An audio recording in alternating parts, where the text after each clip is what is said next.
Hey everybody, welcome to my channel. It's me, Henrrey. Today we're gonna continue to learn the fourth chapter of the book, The Weight of Life by Kazuo Inamori. Live a life with altruism. Let's get started. Section 1. Arms collection and met warm-hearted people. In September 1977, I was given the title Yamato at a temple called Enfukuji in Kyoto.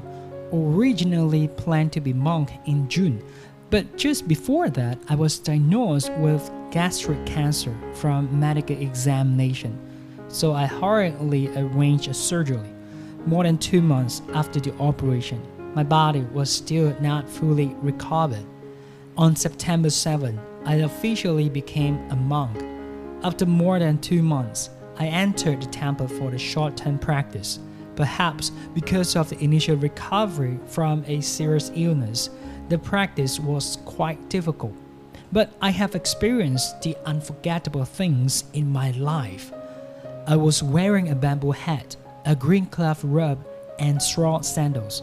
I stood in front of every house, chanting sutras and asking for alms.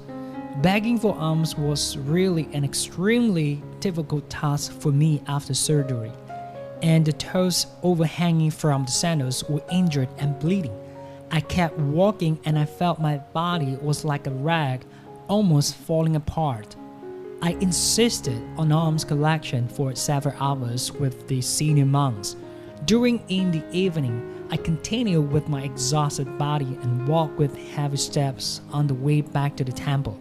When I was passing the part, an old woman with working uniform was cleaning the part and noticed our group. She trotted towards us with a broom in her hand and gave a 500 yen coin into my bag. At this moment, an unprecedented touching movement I felt in my whole body, and my heart was suddenly filled with an indescribable sense of happiness. Although she didn't seem to be rich in life, she gave me 500 yen without hesitation or arrogance. Her fresh and innocent heart is something I have never felt in the 65 years so far. Through her naturally compassionate behavior, I deeply felt the love of God and Buddha. Putting self-interest aside and the first thing to show compassion to others, the behavior of the old woman was trivial. But I think it is the best and most beautiful in terms of thoughts and action in the world. This natural truth taught me the essence of altruism. The so-called altruism in Buddhism refers to the compassionate heart of being kind to others, and in Christianity it refers to love. To put it simpler way, it is dedicated to society, dedicated to mankind.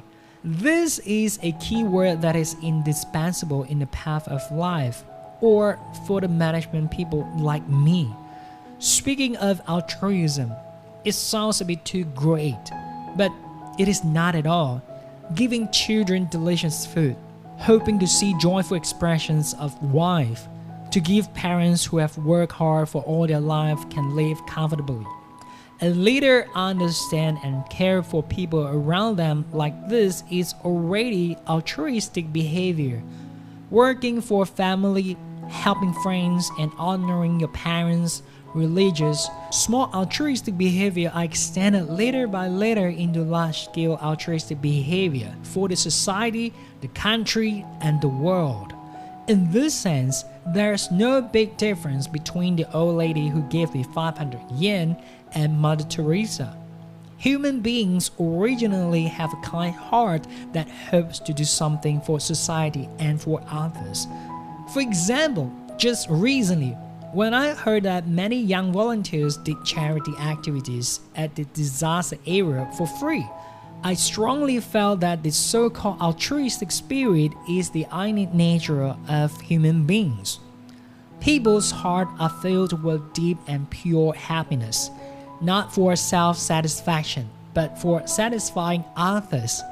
This view of mine will surely be agreed by many people. Moreover, smart people should be able to notice that giving to others is not only beneficial to others, it will also be beneficial to themselves in the end.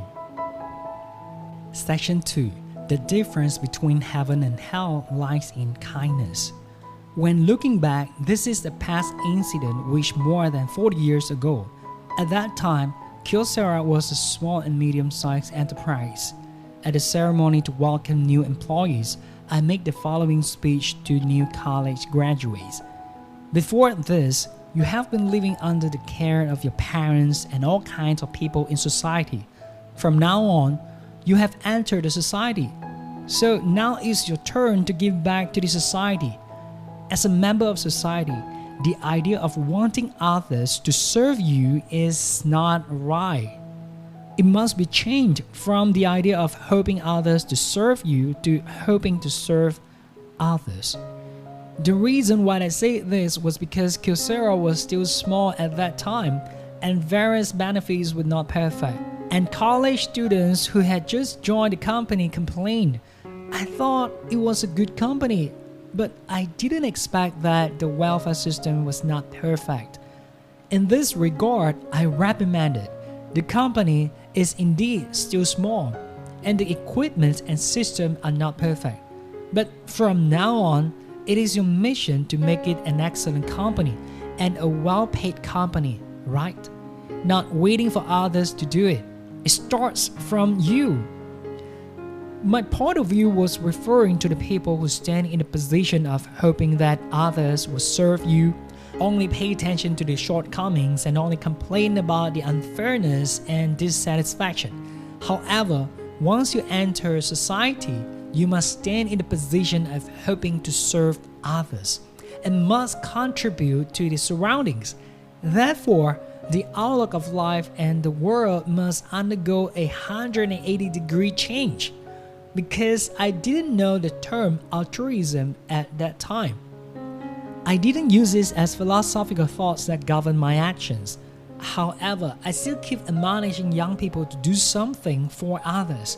Even a little bit of care is very important. The first consideration is not one's own interest, but the interest of others. Do your best for others even if you make self-sacrifice sometimes. The elders of Ankafuji Temple once told me the following story, explaining the importance of this kind of altruism. In a certain monastery, the young monk asked the teacher, I heard that there are hell and heaven in the world. What kind of place is hell? The teacher replied, in the same two places, the only difference is the hearts of the people there. The teacher went on to preach. There is a same pot in hell and heaven, and delicious noodles are cooked in the pot. However, eating noodles is very hard because you can only use 1 meter long chopsticks. People who live in hell, everyone rushed to eat first, rushing to put the chopstick in the pot to clam the noodles. But the chopsticks were too long and the noodles could not be put into the mouth. Finally, they fought for the noodles. The noodles in front of everyone, the delicious noodle are right in front of everyone's eye, but everyone couldn't eat the noodles. This is the state of hell. On the other side, in heaven, the situation is quite different under the same conditions. Once anyone grips the noodles with their own long chopsticks, they deliver it to the mouth of the person opposite the pot. You eat first, and let the other person eat it first. In this way, people who have eaten will say, thank you. It's your turn to eat now, as an appreciation response to help each other to get noodles. Therefore, everyone in heaven can easily eat noodles, and everyone is happy. Even if you live in the same world, if you are passionate and caring about others, that place is heaven. This is the little story we want to tell the world. I have also talked about the importance of altruism to employees many times. In order to make things perfect, we must have the spirit of dedicating to the society and dedicating to mankind. I have repeatedly emphasized this point. Section 3. Altruism is the starting point of doing business. In the business world, I'd always tell people about altruism, love, and compassion. And sometimes people retort, words are good and nice. Is there any purpose behind the good words? However, I'm not rhetoric. I just express my belief to others frankly, while keeping them in mind and practicing them. Looking back at history, you'll be clear that capitalism originated in Christian society, and there's also a Protestant society with strict ethical preaching. The early standard bearers of capitalism were devout Protestant. It must abide by strict ethical norms, respect labor, and put economic and industrial activities into practice. The benefits obtained must use for the development of society. Therefore, in business activities, we must use the correct method that everyone agrees to pursue profit, and the ultimate goal must be to benefit the society. The altruistic spirit of dedicating to society and dedicating to mankind is a spirit of seeking public interest rather than private interest. Was once the ethical norms of early capitalism. Self-discipline with strict ethics, and to take altruism as one's obligation to others. As a result, the capitalist economy has developed rapidly. Ishida Baigan, a thinker in the Edo period of Japan, also advocated this view. At that time, when commercial capitalism was on the rise, under the hierarchical system, business was placed at the lowest level, and business behavior itself was extremely low standard. In response to this situation, Ishida Baigan said that the profit of a businessman is just like the salary of a samurai. It is a legitimate behavior for the businessman to obtain profit just like a samurai accepting a salary. And it is by no means shameful. This encouraged many despised businessmen. As an old saying, people love money and take it in a proper way, and making profit is not a crime. However, the method must be in humane way. You must take the right path in order to make a profit. A true businessman must think about the people and stand by themselves. This is Ishida Baigan's original words. The secret of business is both good for others and good for yourself. In other words, it must include the spirit of self-interest and altruism. Section 4. Implement altruistic thinking and broaden your horizons. The desire for profit is the driving force behind business or other human activities. Therefore, anyone can have the desire to make money.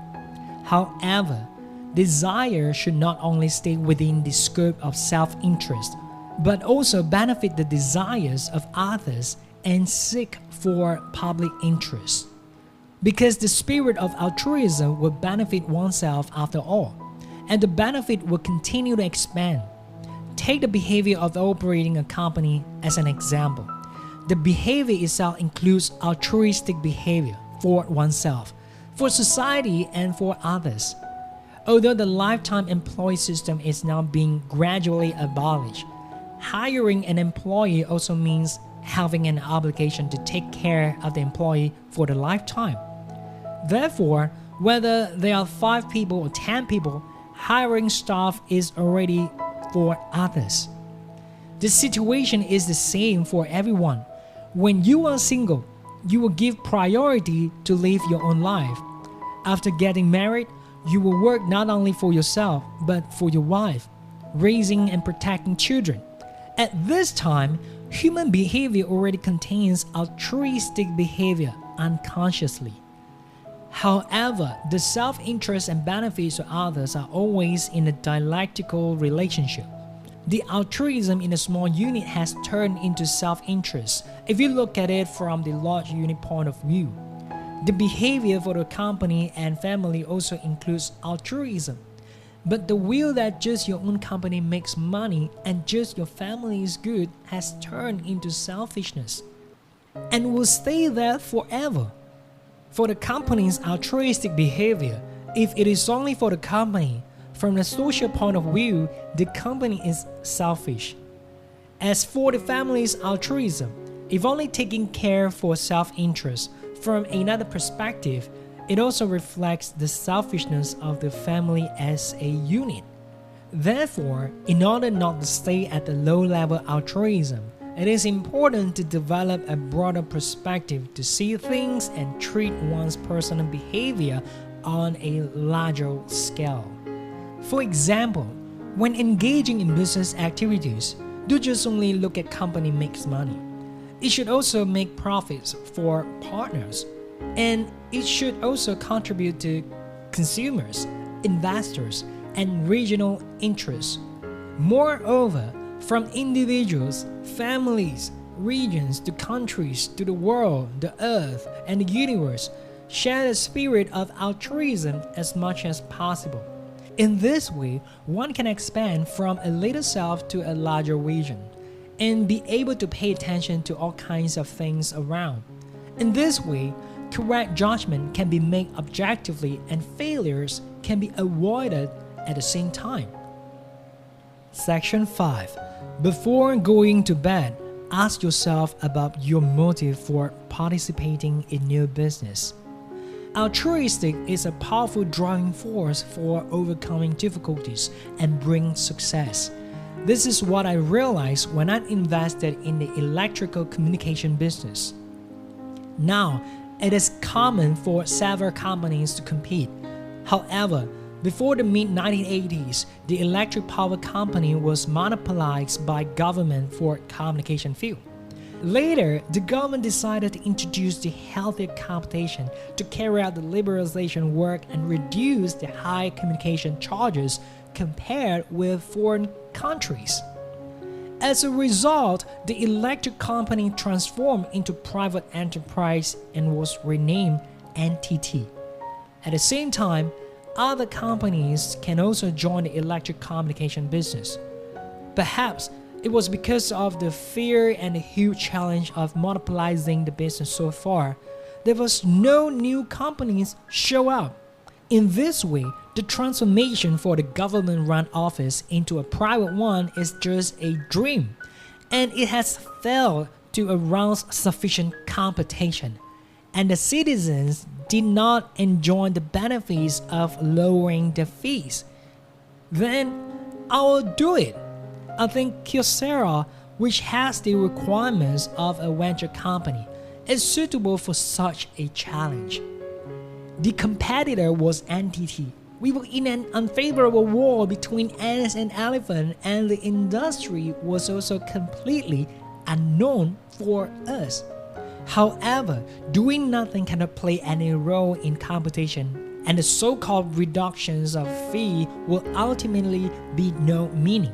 However, I did not sign up immediately, because at this time, I must first ask myself strictly whether my motivation to participate in this business was mixed with selfishness. Before going to bed every night, I'd ask again and again my intention to participate. Do you really join the telecommunications business for the sake of people? Is it mixed with selfishness for the benefits of the company or the individual? Or is it for self-publicity in order to be noticed by the society? Is the motivation pure and untainted? I'd ask and answer myself repeatedly like this. In other words, ask yourself, what is your motive and selfishness? Time and time again to make sure the real intention. After half a year, I was finally sure that I had no evil intentions. So I make up my mind to set up DDI, now known as KDDI Company. At that time, 2 other companies applied for participation.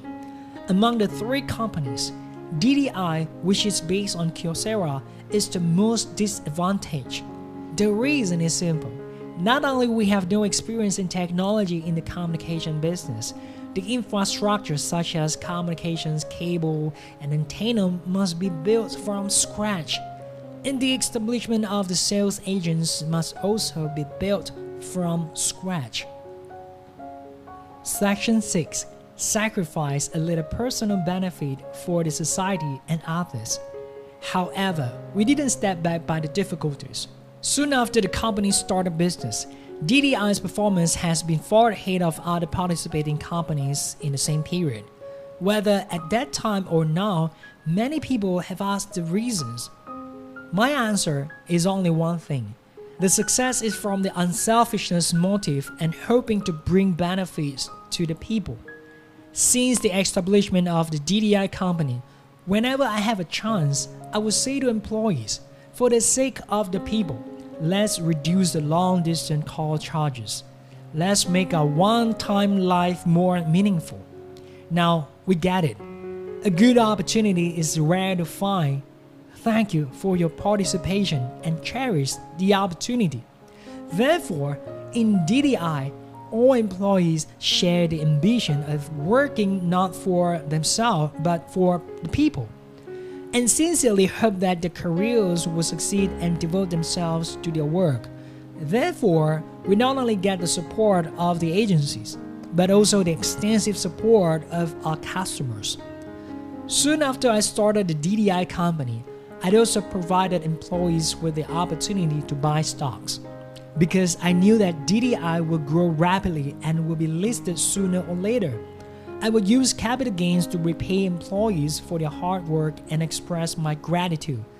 In addition, as an entrepreneur, I could have held more equities, but in fact, I have never held a single stock, because when DDI was starting a business, I didn't want to mix up any selfishness. Even if I held only one stock at that time, people would think that how much money I make from that. And the future development of DDI would be different than now. I had a similar experience when I started the mobile phone business, now as Ao. Since starting DDI's business, I was convinced that the mobile phone market has a bright future, and it will bring great conveniences to people's life, so I decided to participate in it. But there are also big problems here. The reason was that there was another company involved immediately after DDI. Due to the frequency reasons, only one company can operate in the same area except NTT. Because of its constraints, the two newly joined companies must divide their business area into two. From the perspective of business profitability, both parties hoped to obtain the area of metropolitan where the population was concentrated, so it was difficult to reach a consensus. I recommended a fair decision by drawing lots. At that time, the Ministry of Posts and Telecommunications said the decision of such a business by drawing lots was not reasonable. However, things will not be resolved if there's no solution. If one party doesn't make concession at this time, the mobile communication business may not be able to take root in Japan. With this idea, I decided to hand over the largest market in the metropolitan area and the central region to my opponent, and I leave the rest to myself. Because it was unfavorable condition that I proposed, on the board of DDI company, everyone look at each other and blame me for letting other people to eat the stuffing of buns, and I only plan to eat bun skins. I said giving up the short-term benefits for long-term benefits, and enduring short-term losses in order to achieve the ultimate victory. I hope everyone will work hard to turn the bun skins into golden buns. After all, the career finally started. However, what was unexpected was that our performance has continued to grow since the beginning of our career. As everyone knows, the mobile phone division is now renamed as Ao, and it was in fierce competition with NTT Docomo. It was difficult to compete. The success of DDI company and our company is because of the belief that it is beneficial to society and others. It has gotten the God's blessing. I think this is the proof to be successful with good motive. Section 7. The operating profit from the society and use it back to the society. The Kyocera's business philosophy is, while pursuing the material and spiritual happiness of all employees, we must contribute to the progress and development of human society. The primary purpose of business operation is to achieve a happy life for employees. However, if only this is the case, it will be selfish act for the benefit of a certain company. As a public instrument of society, enterprises have the responsibility and obligation to do their best for the world and mankind. Because of this, the company also went smoothly in its subsequent businesses. This shows that the transformation from self-interested management to altruistic management, this business philosophy is keep on spreading to the people of the world. After a few years of starting the business and it has reached a certain level, when I handed over the year-end bonus to the employees one by one, I suggested that they should consider donating part of the bonus to the society. The employees put out a small amount of money, and the company also provide the same amount of money as donations to the poor who can't even afford to buy the New Year cakes for the family. The employees agreed with this and graciously donated part of the bonus. This is the beginning of the various social contribution projects Kyocera Corporation is engaged in today, and this spirit continues today without any changes. In other words, I have been working hard to practice altruism to people since the beginning of my business. From my personal belief that contributing to society and dedicating to human work is a person's most noble behavior. In 1985, I founded the Kyoto Award. We invested 20 billion yen in personal assets such as stocks and cash of Kyocera Corporation held by us to establish the Inamori Foundation and select the individuals who have made outstanding achievements and outstanding contribution in various fields such as cutting-edge technology, basic sciences, ideology and arts to commend and praise them. The award established under this purpose has now become an international award that reveals the Nobel Prize and is well received by everyone. As a result of the development of Kyocera Corporation, my personal assets have also unexpectedly increased sharply. This has received the support and help from everyone, and it shouldn't be owned by myself. It is reasonable to restore the assets that the society gave me, or in other words, the assets that the society temporarily gave to me, to contribute back in a form of beneficial to people. This Kyoto Prize is a practice of my altruistic philosophy while giving back to the society. My social philanthropy is highly appreciated by people. In 2003, I was awarded the Andrew Carnegie Fraternity Award by the Carnegie Society. Among the past winners, there are world-class philanthropists such as Bill Gates, George Soros, and Ted Turner. As the first Japanese to receive this honor, I said at the award ceremony, I am a person who works lean to one side. I founded Kyocera and KDDI. I was lucky to achieve development beyond expectations and accumulated a lot of wealth. I spoke at Carnegie's personal wealth should be used in the benefits of society. I'd agree with the phrase for the benefits of society, because I myself had the same idea before this, that wealth comes from heaven and should be dedicated to society and mankind. I said before that a gentleman loves money and gets it in a good way. I think that a gentleman must also have a way to spare money. That is to say, it is harder to use money than to make money. Money earned with altruistic spirit should be used in altruistic spirit way. Although this is meager, I hope to use this correct way of contribution to society. That's all for the sharing today. If you find value and like this video, please consider to hit the subscribe button and share. Most importantly, leave your message here and let me know what you think.